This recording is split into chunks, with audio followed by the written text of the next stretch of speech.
Right. So previous క్లాస్లో doctrines complete చేశాం కదమ్మా. Hope you remember. So doctrines 3 doctrines ఉంటాయి.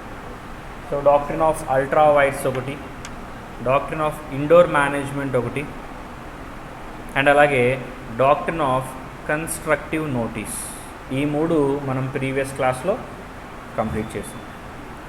సో ఏంటి ఈ 3 బేసికలీ డాక్ట్రిన్స్ అంటే థియరీస్ అని ఈ 3 ఏం మాట్లాడుకుంటే మనం కంప్లీట్ చేసాం. అల్ట్రా అంటే బియాండ్, వైర్స్ మీన్స్ పవర్స్ అనమాట. Ultra vires means beyond powers.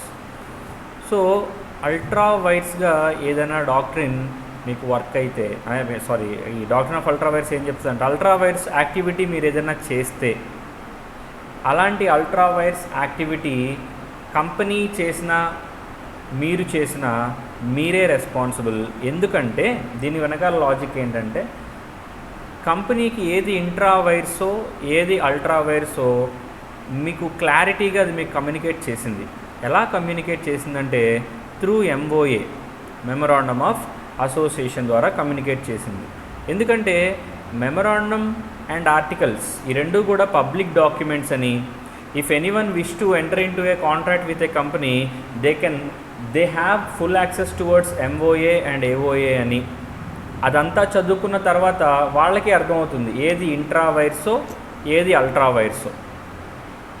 So కాబట్టి ఈ అల్ట్రా వైర్స్, ఇంట్రా వైర్స్ అనేది డిటర్మైన్ చేయడం వెరీ ఈజీ, చాలా ఈజీ. సో ఈజీ కాబట్టి బాల్ మీ కోర్ట్లో ఉంటుంది. మీకు తెలుసు అది ఇంట్రా వైర్సా అల్ట్రా వైర్సా అని. మీకు తెలిసి కూడా మీరు అల్ట్రా వైర్స్ యాక్టివిటీ కనుక ఏదైనా చేస్తూ ఉంటే దానికి కంపెనీ రెస్పాన్సిబుల్ కాదు అని, ఆ కాంట్రాక్ట్ అసలు వ్యాలిడే కాదు అని చెప్పి మనం డాక్ట్రిన్ ఆఫ్ అల్ట్రా వైర్స్లో మాట్లాడుకుంటాం. బేసికలీ అంతే, ఆ డాక్ట్రిన్ మొత్తం మీకు చెప్పేది అదే.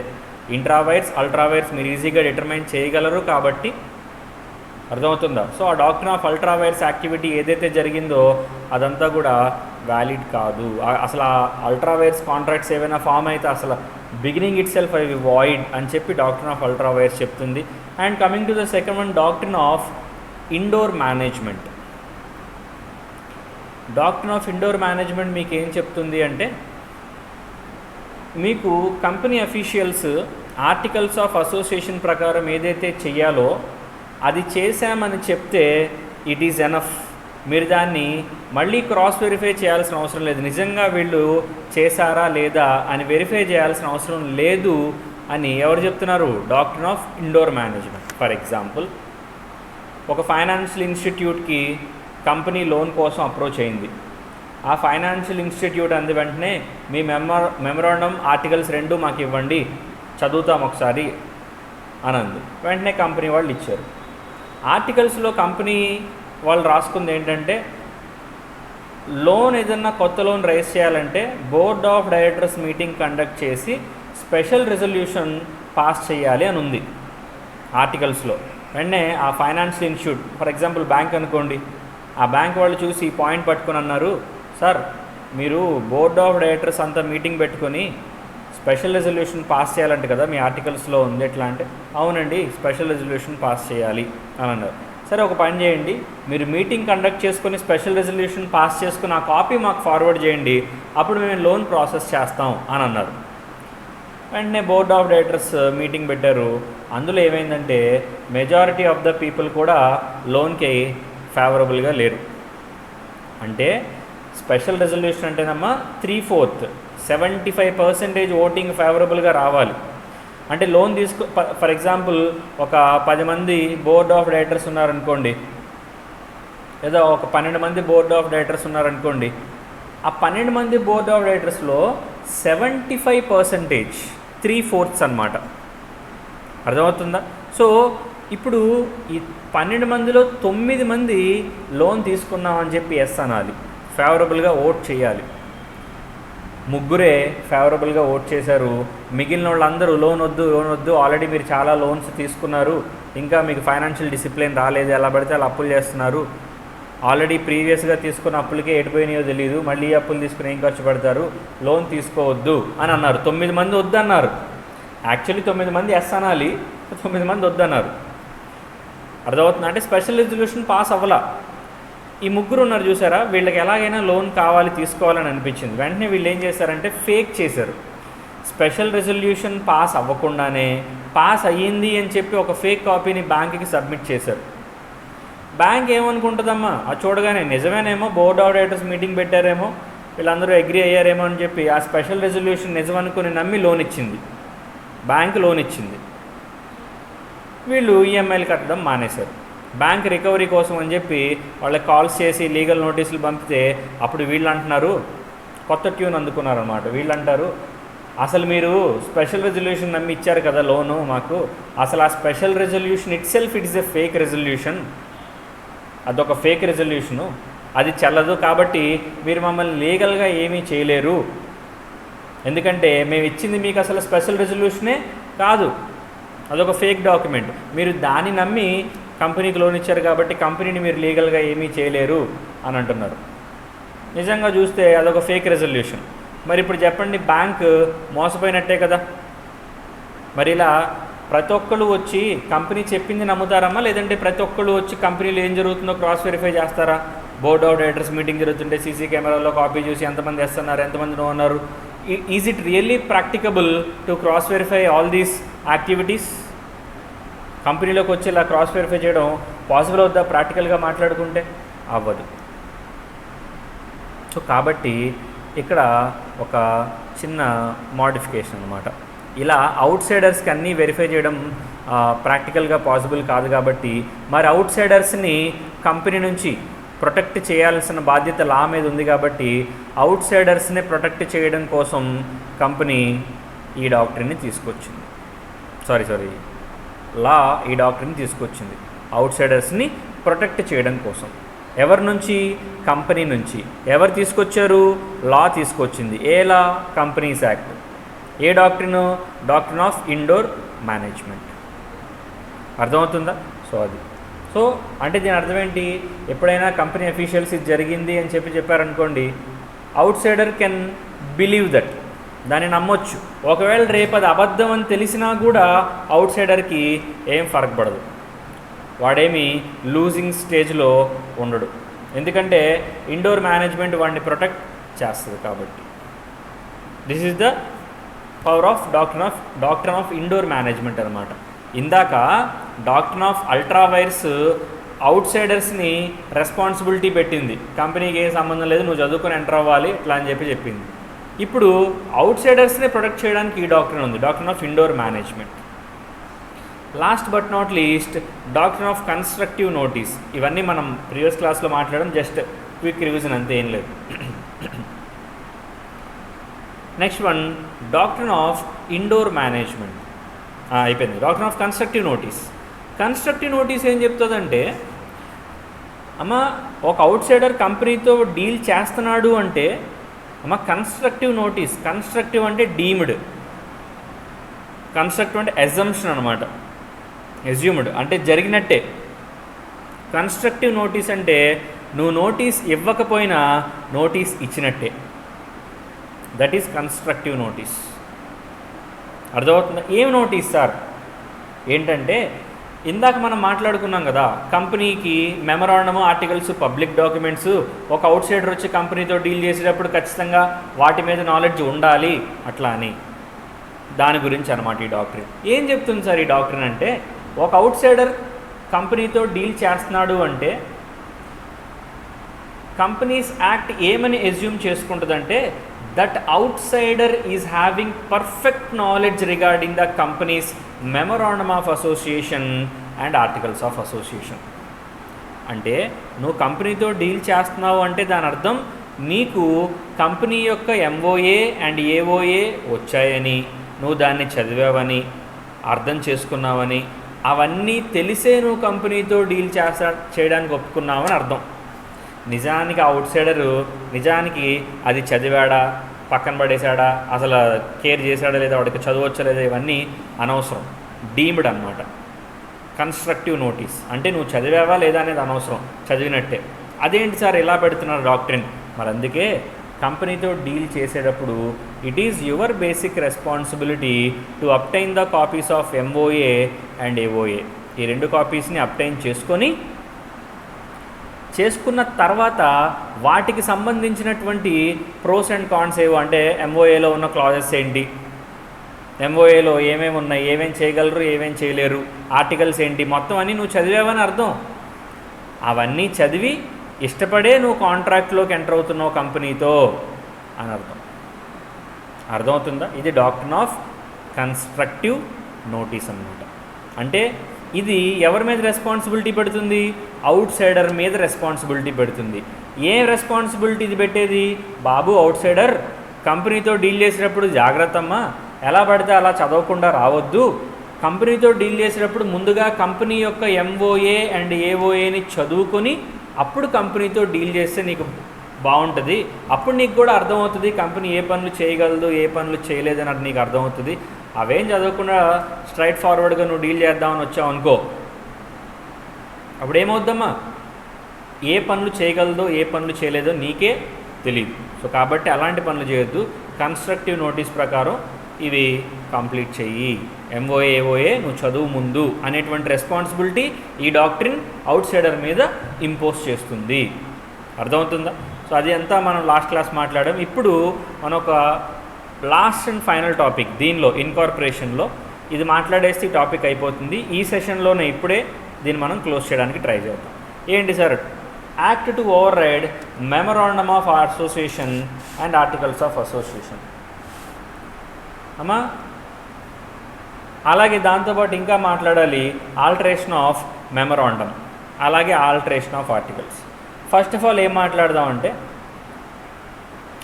Act to override memorandum and articles మాట్లాడదాం. సో ఏంటిదంటేనమ్మా, మెమరాండమ్ ఆర్టికల్స్ గురించి నేను ప్రీవియస్ క్లాస్లో చెప్పినప్పుడు మీకు టేబుల్ ఏ బిసిడి అంటే ప్రిఫిక్స్డ్ టేబుల్స్ ఉంటాయని, కావాలంటే వాటిని మీరు డౌన్లోడ్ చేసుకుని ఫిల్ ఇన్ ద బ్లాంక్స్ లాగా ఆ టెంప్లెట్ని ఫిల్ చేసుకుని మీరు కంపెనీ స్టార్ట్ చేయొచ్చు అని అనుకున్నాం.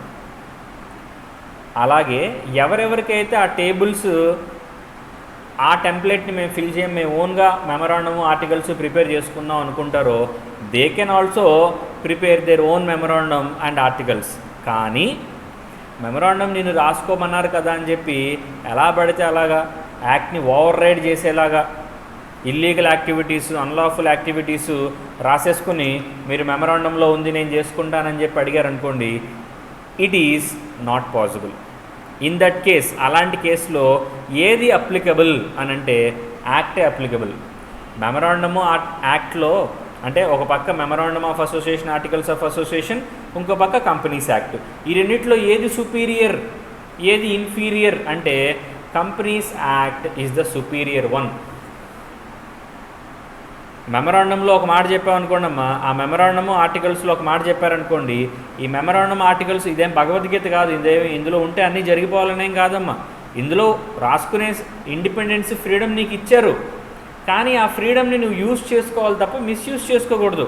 రాసుకోమన్నారు కదా అని చెప్పి నేను గంజాయి బిజినెస్ చేస్తాను, హ్యూమన్ ట్రాఫికింగ్ చేస్తాను, అర్థమవుతుందా, ఎట్లా పడితే అట్లా ఇల్లీగల్ యాక్టివిటీస్ చేస్తాను అని చెప్పి మీరు రాసుకుని రేపు పొద్దున ఎవరైనా వస్తే చూడండి నేను మెమరాండంలో రాసుకున్నానంటే మెమరాండం వ్యాలిడే అని చెప్పి అంటే అలా మెమరాండంలో నీకు రాసుకునే ఫ్రీడమ్ ఇచ్చారు, కరెక్టే, కాదనట్లేదు. ఆ ఫ్రీడమ్ ఎంతవరకు? యాక్ట్ని ఓవర్ రైడ్ చెయ్యనంత వరకు. అట్లా కాకుండా నీ ఇష్టం వచ్చింది రాసేసుకొని మెమరాండంలో ఉంది నేను చేస్తానంటే how far it is genuine? It is not possible. అర్థమవుతుందా? సో అట్లా. Next alteration of memorandum and procedure for alteration. Alteration ఎలా చేయాలి, ప్రొసీజర్ ఏంటి? సింపుల్ ఆన్సర్ అమ్మా. మెమరాండమ్ని ఆల్టర్ చేయాలి అంటే one simple rule is there. You can modify memorandum of association N number of times, ఎన్నిసార్లైనా మార్చుకోవచ్చు. But all you need to do is to pass a special resolution. ఏ మీటింగ్లో sir? Board మీటింగ్లోనా, general మీటింగ్లోనా? In general meeting, not in board meeting. Board మీటింగ్లో ఎవరు ఉంటారమ్మా? Board of డైరెక్టర్సే కదా, వాళ్ళ మీటింగ్ కాదు. ఇక్కడ కంపెనీ యొక్క రియల్ ఓనర్స్ ఎవరు? Equity share holders. సో ఆ షేర్ హోల్డర్స్ మీటింగ్లో వాళ్ళు కదా real owners. Board of directors ఏముంది, ఈ సంవత్సరం ఉంటారు, నెక్స్ట్ సంవత్సరం ఈ కంపెనీలో ఉంటారో వేరే కంపెనీలో ఉంటారో వాళ్ళకే తెలియదు. సో ఇక్కడ ప్రామినెన్స్ ఇవ్వాల్సింది బోర్డ్ ఆఫ్ డైరెక్టర్స్కి కాదు, షేర్ హోల్డర్స్కి. షేర్ హోల్డర్స్కి ప్రామినెన్స్ ఇచ్చి నువ్వు వాళ్ళ మీటింగ్లో వాళ్ళ ఒపీనియన్ తీసుకోవాలి. మెమరాండం ఏమైనా చేంజ్ చేయాలనుకుంటే వాళ్ళ ఒపీనియన్ తీసుకోవాలి. లాస్ట్ టైం క్లాస్లో మనం మాట్లాడాం, మెమరాండంలో క్లాజెస్ ఉంటాయి. NROCLA, name clause, registered office clause, objects clause, capital clause, liabilities clause, association clause. ఓపీసీలో అయితే లాస్ట్ ఒకటి ఉంటుంది, నామినీ క్లాజ్ అని ఒకటి ఉంటుంది. ఓపీసీలో మాత్రమే 1% కంపెనీలో. నార్మల్గా అయితే ఓపీసీ కాకుండా అదర్ దాన్ ఓపీసీ అయితే ఈ 6 ఉంటాయి. NROCLA, name clause, registered office clause, objects clause, capital clause, liabilities clause, association clause. ఇంతే, ఇవే ఉంటాయి.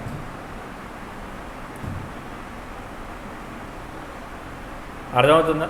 సో ఈ NROCLAలో ఏదన్నా కావాలంటే నువ్వు మోడిఫై చేసుకోవచ్చమ్మా. కానీ all you need to do is to pass special resolution.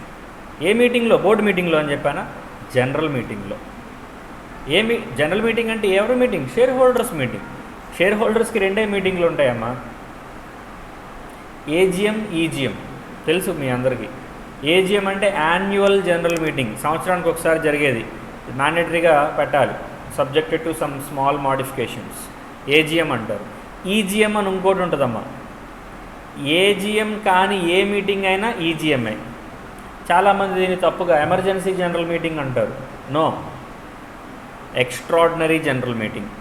EGM అంటే అర్థం ఏంటమ్మా? Extraordinary general meeting. ఎందుకు సార్ ఈ పేరు వచ్చిందంటే, AGMలో ఆర్డినరీ యాక్టివిటీస్ డిస్కస్ చేస్తారు. ఆర్డినరీ యాక్టివిటీస్ అంటే 4 ఉంటాయమ్మా. Declaration of dividend, acceptance of financial reports, appointment or reappointment of board of directors, appointment or reappointment of auditors. ఈ 4 జనరల్ మీటింగ్లో జరిగేది. ఆర్డినరీ యాక్టివిటీస్ ఇవన్నీ. ఏ యాక్టివిటీసు? Ordinary activities. అర్థమవుతుందా? ఇవి కాకుండా ఇంకేదైనా ఎక్స్ట్రాడినరీ యాక్టివిటీస్. సో ఇలాంటి ఎక్స్ట్రాడినరీ యాక్టివిటీస్ డిస్కస్ చేయడం కోసం పెట్టుకునేదే EGM, ఎక్స్ట్రాడినరీ జనరల్ మీటింగ్. అర్థమవుతుందా? సో అందుకే సంవత్సరానికి ఒకసారి AGM జరుగుతుంది. AGM కాకుండా ఇంక నువ్వు ఏ మీటింగ్ పెట్టినా దాని పేరు EGM, ఎమర్జెన్సీ జనరల్ మీటింగ్ కాదు, ఎక్స్ట్రాడినరీ జనరల్ మీటింగ్. అర్థమవుతుందా? సో అట్లా. సో ఎక్స్ట్రాడినరీ జనరల్ మీటింగ్లో మీరు కండక్ట్ చేసి షేర్ హోల్డర్స్ యొక్క స్పెషల్ రెజల్యూషన్ తీసుకోవాలి. అంటే 3/4 కన్నా ఎక్కువ, 3/4 ఆర్ మోర్ షేర్ హోల్డర్స్ నీ మోడిఫికేషన్కి ఓకే చెప్పాలి. వాళ్ళకి యాక్సెప్టెన్స్ ఉంటేనే, వాళ్ళు నీకు ఓకే అంటేనే అప్పుడు నువ్వు మోడిఫై చేసి చూసుకోవాలి తప్ప ఎట్లా పడితే అట్లా చేయకూడదు. అర్థమవుతుందా? ఎందుకు సార్ ఈ పాయింట్ పెట్టారంటే, మా సింపుల్ ఎగ్జాంపుల్ మాట్లాడుకుందాం. ఇప్పుడు ఆబ్జెక్ట్స్ క్లాజ్ ఉందమ్మా, చాలా ఇంపార్టెంట్, జాగ్రత్తగా వినండి. ఆబ్జెక్ట్స్ క్లాజ్ ఉంది. ఆబ్జెక్ట్స్ క్లాజ్లో ఏం చెప్తావు నువ్వు? కంపెనీ ఏ బిజినెస్ చేయడానికి పెట్టావో అది చెప్పేది ఆబ్జెక్ట్స్ క్లాజ్.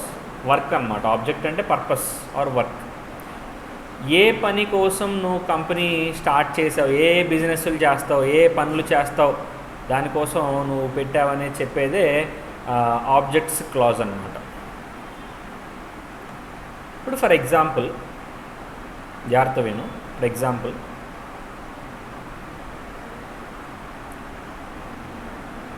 ఒక షేర్ హోల్డర్ ఉన్నాడమ్మా.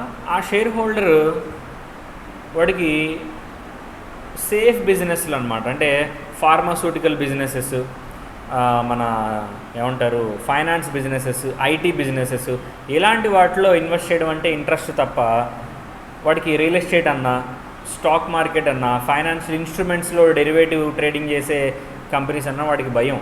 ఎందుకంటే అక్కడ వాలటిలిటీ ఎక్కువ ఉంటుంది, రిస్క్ ఎక్కువ ఉంటుంది.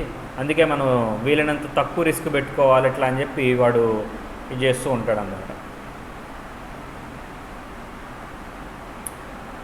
అందుకే వాడు ఏం చేశాడంటే, XYZ లిమిటెడ్ అనే ఒక కంపెనీ ఉందమ్మా. అది ఫార్మాస్యూటికల్ బిజినెస్లో ఎంగేజ్ అయినటువంటి ఒక కంపెనీ. XYZ లిమిటెడ్ అనేటువంటి ఒక కంపెనీ, ఫార్మాస్యూటికల్ దాంట్లో ఎంగేజ్ అయినటువంటి ఒక కంపెనీ. అర్థమవుతుంది అందరికీ? ఇప్పుడు జాగ్రత్తగా వినండి. ఈ ఫార్మాస్యూటికల్లో ఎంగేజ్ అయినటువంటి కంపెనీలో ఇన్వెస్ట్ చేద్దామని ఇందాక నుంచి వెయిట్ చేస్తున్నాడు కదా, అతనికి XYZ కంపెనీ కనబడగానే వెంటనే నా పర్పస్కి ఇది మ్యాచ్ అవుతుంది, నేను ఎలాంటి బిజినెస్లో ఇన్వెస్ట్ చేయలేను real estate, stock market, derivative trading ఇవైతే రిస్క్ ఎక్కువ ఉంటుంది. ఫార్మాస్యూటికల్ అయితే కొద్దిగా రిస్క్ తక్కువ, ఎందుకంటే జనాలకి ఎన్ని రోగాలు వస్తే ఫార్మాస్యూటికల్ కంపెనీస్కి అన్ని బెనిఫిట్స్ వస్తాయి, ప్రాఫిట్స్ వస్తాయి, they will never be in loss ఇట్లా అని చెప్పి వాడికి ఏదో దిక్కుమాలిన క్యాలిక్యులేషన్ ఉంది. అందుకే వాడు ఏం చేశాడు, ఫార్మాస్యూటికల్ కంపెనీస్లో ఇన్వెస్ట్ చేద్దామని XYZ కంపెనీలో ఇన్వెస్ట్ చేశాడు. వాడు ఇన్వెస్ట్ చేసిన ఒక 2 నెలలకి XYZ కంపెనీ వాళ్ళ ఆబ్జెక్ట్స్ క్లాజ్ని మార్చేసుకుంది. ఏమని మార్చుకుందంటే, అరే ఎన్నాళ్ళు ఫార్మాస్యూటికల్ బిజినెస్ చేశాము, ఇప్పుడు ఫార్మాస్యూటికల్ కాదు మేము stock market real estate business చేస్తాము ఇట్లా అని చెప్పి రియల్ ఎస్టేట్లోకి ఎంటర్ అయింది. ఇప్పుడు ఈ ఇన్వెస్టర్ ఎవడైతే ఉన్నాడో వీడికి కోపం వస్తుందా? వస్తుంది ఆబ్వియస్లీ. ఎందుకు వస్తుంది? రే నేను ఎప్పటి నుంచో డబ్బులు దాచుకున్నది ఫార్మాస్యూటికల్ కంపెనీస్లో ఇన్వెస్ట్ చేద్దామని, అసలు నేను నీ కంపెనీలో ఇన్వెస్ట్ చేసిందే నువ్వు ఫార్మాస్యూటికల్లో ఇన్వెస్ట్ చేస్తున్నావని, ఫార్మాస్యూటికల్లో బిజినెస్ చేస్తున్నావని. ఇప్పుడు all of a sudden pharmaceutical వదిలేసి నువ్వు పెట్టిపోతున్నావు, రియల్ ఎస్టేట్ పోతున్నావు. అది నాకు భయం, రిస్క్ ఎక్కువ, నా డబ్బులు సేఫ్గా ఉంటాయో లేదో నాకు డౌట్. నువ్వు నిజంగా ముందే రియల్ ఎస్టేట్లోకి ఎంటర్ అవుతావు అని తెలిస్తే అసలు నీ వైపు చూసేవాడినే కాదు. నువ్వు ఇప్పుడు నాకు డోకా ఇచ్చావు, మోసం చేసావు నన్ను, ఫార్మాస్యూటికల్ వదిలేసి రియల్ ఎస్టేట్లోకి పోతున్నావు నువ్వు, నాకు ఎందుకో భయం వేస్తుంది అని చెప్పి ఇప్పుడు ఏం చేస్తాడు, వాడు డబ్బులు వాడు విత్డ్రా చేసుకుంటాడు. అమ్మ ఇలాంటి వాళ్ళు చాలామంది ఉంటారుగా. మీరు ఒక బిజినెస్ చేస్తున్నారంటే ఆ బిజినెస్ని నమ్మి వచ్చిన వాళ్ళు ఉంటారు. నువ్వు ఆల్ ఆఫ్ ఎ సడన్ అది వదిలేసి ఇంకోటి చేస్తున్నావు అని తెలిస్తే అందరూ నీతో ఉండాలని గ్యారంటీ ఏం లేదు కదమ్మా. చాలామంది విత్డ్రా అయిపోతారు. మరి ఎవరు విత్డ్రా అవుతారో ఎవరు ఉంటారో నీకు తెలియదుగా. అందుకనే నువ్వు బిజినెస్ని మార్చేటప్పుడు ఖచ్చితంగా షేర్ హోల్డర్స్ యొక్క పర్మిషన్ తీసుకోవాలి. అంటే ఎలా తీసుకోవాలి షేర్ హోల్డర్స్ పర్మిషన్? అంటే ఒక మీటింగ్ కండక్ట్ చేసి, సార్ ఈ బిజినెస్ నుంచి వేరే బిజినెస్కి మనం షిఫ్ట్ అవుతున్నాం, అర్థమవుతుందా, మీ యొక్క ఒపీనియన్ ఏంటి, మీరు ఉంటారా వెళ్తారా? ఒపీనియన్ ఇవ్వాలి వాళ్ళకి. వాళ్ళకే సంబంధం సార్, డబ్బులు ఇన్వెస్ట్ చేశారు అయిపోయింది, నా ఇష్టం వచ్చిన బిజినెస్ నేను చేస్తా అంటే నో, ఇప్పుడు నేను చెప్పినట్టే అవుతుంది. ఫార్మాస్యూటికల్ బిజినెస్ చేస్తున్నావు వచ్చిన వాళ్ళు చాలామంది ఉంటారు. నువ్వు ఆల్ ఆఫ్ అ సడన్ అది కాదు నువ్వు ఇంకోటి చేస్తుంటే ఒప్పుకోరమ్మా. అందుకే మెమరాండంలో నువ్వు ఏది చేంజ్ చేయాలంటే first of all general meeting పెట్టి, అది ఏజీఎం అయినా ఈజీఎం అయినా ఏదైనా పర్లేదు, జనరల్ మీటింగ్ షేర్ హోల్డర్స్ని పిలిచి మీటింగ్ పెట్టి, ఎక్స్ట్రాడినరీ మీటింగ్ కానీ జనరల్ మీటింగ్ కానీ ఏదైనా పెట్టి స్పెషల్ రిజల్యూషన్ పాస్ చేయాలి. అంటే 75% ఆర్ మోర్ ఓటింగ్ నీకు ఫేవరబుల్గా రావాలి. అప్పుడు నువ్వు ఓకే చేసుకోవచ్చు. అంతేగాని వాళ్ళని అడిగేది ఏంటి తొక్క, నా ఇష్టం వచ్చినట్టు నేను చేస్తానంటే కుదరదు. MOA అలా చేయించడం పాసిబుల్ కాదు. This is point number 1. And other point to be noted, ఇంకో పాయింట్ ఏంటి అంటే జాగ్రత్త వినండి ఈ పాయింట్.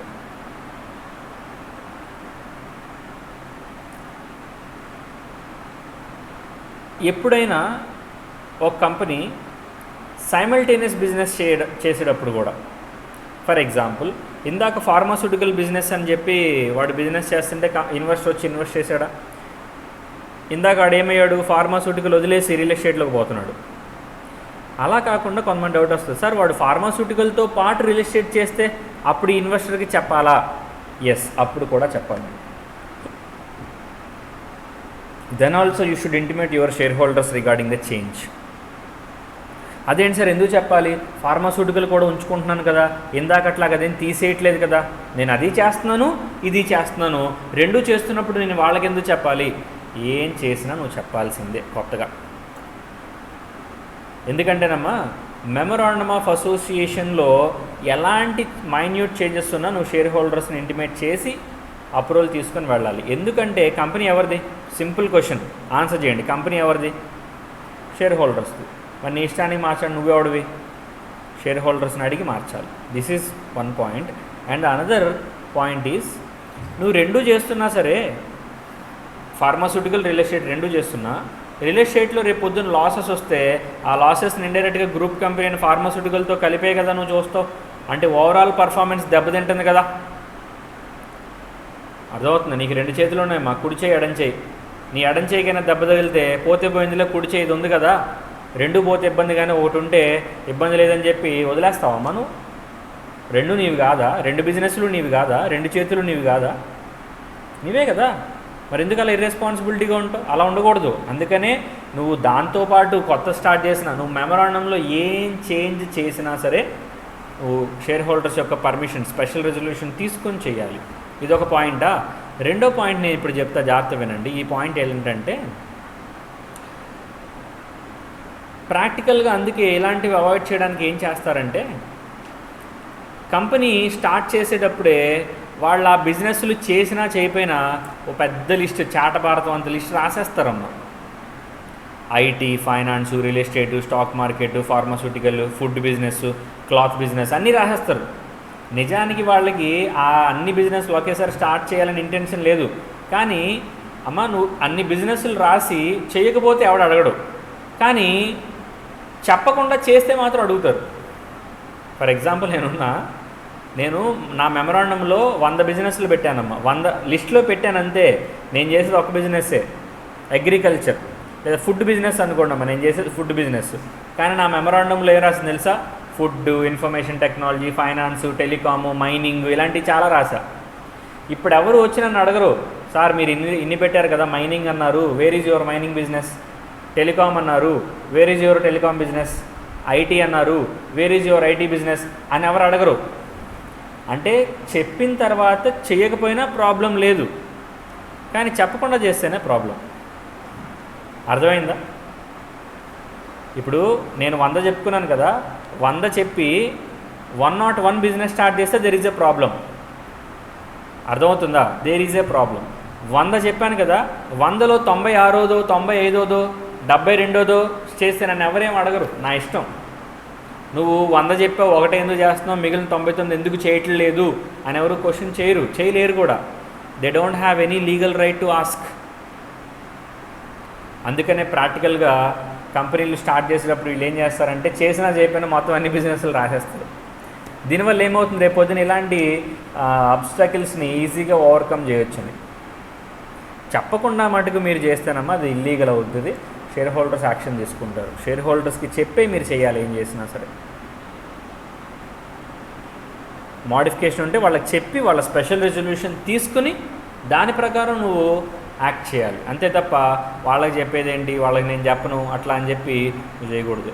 మెమరాండమ్ ఆఫ్ అసోసియేషన్లో వాళ్ళకి ఏం చేంజెస్ ఉన్నా వాళ్ళకి చెప్పే స్పెషల్ రెజల్యూషన్ పాస్ చేసే నువ్వు చేయాలి. అండ్ ఇక్కడ లాస్ట్ బట్ నాట్ లీస్ట్ ఇంకొక పాయింట్ ఉంటుందమ్మా.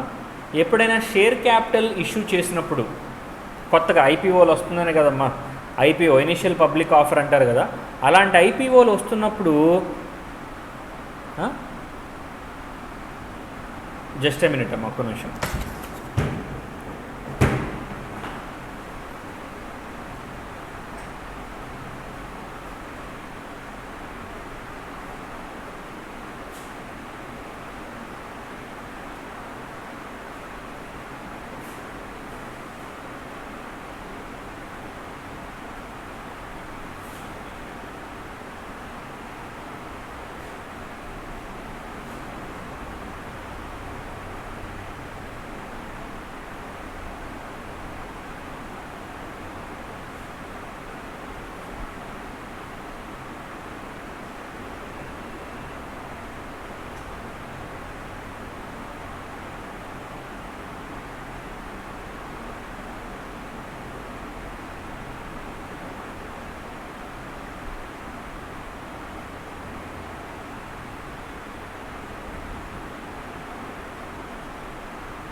right?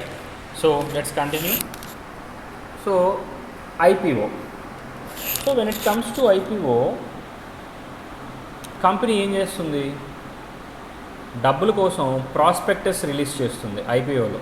వాట్ ఈజ్ ప్రాస్పెక్టస్ అంటే అవుట్ సైడర్స్కి తనని తను ఇంట్రడ్యూస్ చేసుకునేటువంటి ఒక పేపరే ప్రాస్పెక్టస్. Paper or book, whatever. ఏంటి కంపెనీ ఎప్పుడు పెట్టారు, ఎవరు పెట్టారు, ఏ బిజినెస్ చేస్తుంది, ఎంత ప్రాఫిట్ వస్తుంది, ఫ్యూచర్లో ఏం చేస్తుంది, మీరు డబ్బులు ఇస్తే ఎలాంటి బిజినెస్లో ఎస్టాబ్లిష్ చేస్తుంది, ఇలాంటివన్నీ ప్రాస్పెక్టస్లో చెప్తారు. సో ఈ ప్రాస్పెక్టస్లో మీరు ఏదైతే యాక్టివిటీ అంటే ఐపీఓ ఇష్యూ చేసినప్పుడు ప్రాస్పెక్టస్లో రీజన్ చెప్తారు. మీరు కనుక నాకు డబ్బులు ఇస్తే ఏ యాక్టివిటీకి యూజ్ చేస్తారు అనేది అక్కడ క్లియర్గా మెన్షన్ చేస్తారు.